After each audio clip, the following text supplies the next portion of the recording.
వికారాబాద్ జిల్లాలో RRR బాధిత రైతులు ఆందోళనకు దిగారు. స్పీకర్ ఎమ్మెల్యే క్యాంపు కార్యాలయం ముందు నిరసన చేపట్టారు. RRR వల్ల నష్టపోతున్నామని ఆవేదన వ్యక్తం చేశారు. RRR వద్దు సాగు భూములు ఇవ్వమంటూ నినాదాలు చేశారు. వికారాబాద్ ఆర్డీఓ ఆఫీస్ ముందు నినాదాలు చేస్తూ ఆర్డీఓ వసుచంద్రకు వినతి పత్రం అందజేశారు. రైతులకు తాము అండగా ఉంటామని ఆర్టీఓ తెలిపారు. ప్రభుత్వం పునరాలోచించి పాత అలైన్మెంట్ కొనసాగిస్తే బాగుంటుందని రైతులు విజ్ఞప్తి చేశారు.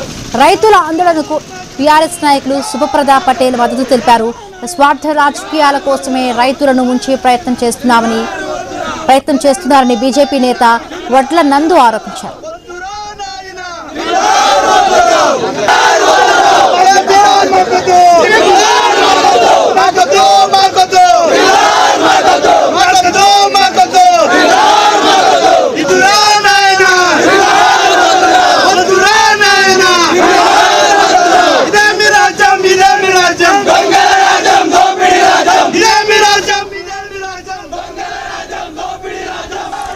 రీజనల్ రింగ్ రోడ్ అలైన్మెంట్ తో రేవంత్ రెడ్డి ఆడుతున్న ఆటలు పేద రైతులకు శాపంగా మారాయని మాజీ మంత్రి హరీష్ రావు ఆరోపించారు. పేద రైతుల భూములను కొల్లగొట్టేలా అలైన్మెంట్ ను ఇష్టం వచ్చినట్టు మార్చడం దుర్మార్గమన్నారు. సంగారెడ్డి జిల్లా కొండాపూర్ మండల రైతులు తమ భూములను కోల్పోతున్నామని తమకు అండగా నిలవాలని హరీష్ రావును కోరారు. రియల్ ఎస్టేట్ వెంచర్లు కాంగ్రెస్ నాయకుల భూములు కాపాడేందుకే RRR అలైన్మెంట్ మార్పు అని హరీష్ రావు మండిపడ్డారు.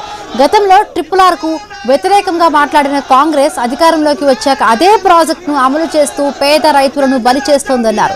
యాదాద్రి, భువనగిరి, సిద్దిపేట, సంగారెడ్డి, మెదక్, రంగారెడ్డి జిల్లాలో రైతులు పెద్ద సంఖ్యలో భూములు కోల్పోయారని తెలిపారు. రాష్ట్ర ప్రభుత్వం సొంత డబ్బులతో RRR చేపడితే అది ఖజానాకు పెనుభారం కాదా అని నిలదీశారు. దీనిపై వెంటనే విచారణ జరగాలని హరీష్ రావు డిమాండ్ చేశారు. రైతుల సమస్య పరిష్కరించే వరకు బీఆర్ఎస్ పార్టీ పోరాటం చేస్తుందని హెచ్చరించారు.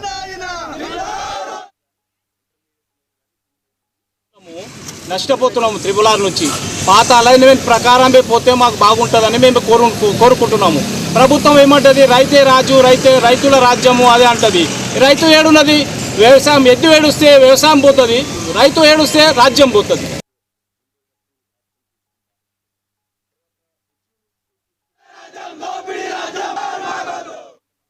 RRR పోవద్దనేది కాదు. కాకపోతే ఏంటంటే మా రైతుల భూములను కొల్లగొట్టే కంటే ఉన్న లీడర్ల భూములను తీసుకోమను, ఏదన్నా అసైన్మెంట్ భూముల్లోకి పోమ్మను. మొత్తం రైతులు చేసే ల్యాండే పోతుంది. కాబట్టి ఇందులో మొత్తం సన్నకారు చిన్నకారు రైతులు ఉన్నారు. కాబట్టి సన్నకారు చిన్నకారు రైతులు ల్యాండ్ పోకుండా ఉన్నల రైతు పెద్ద భూస్వాముల భూములు పోతలేవు. ఇలా మొత్తం చిన్నకారు సన్నకారు రైతులే భూములు పోతున్నాయి. అందుకని మేము ఈ ధర్నా చేపట్టడం జరిగింది.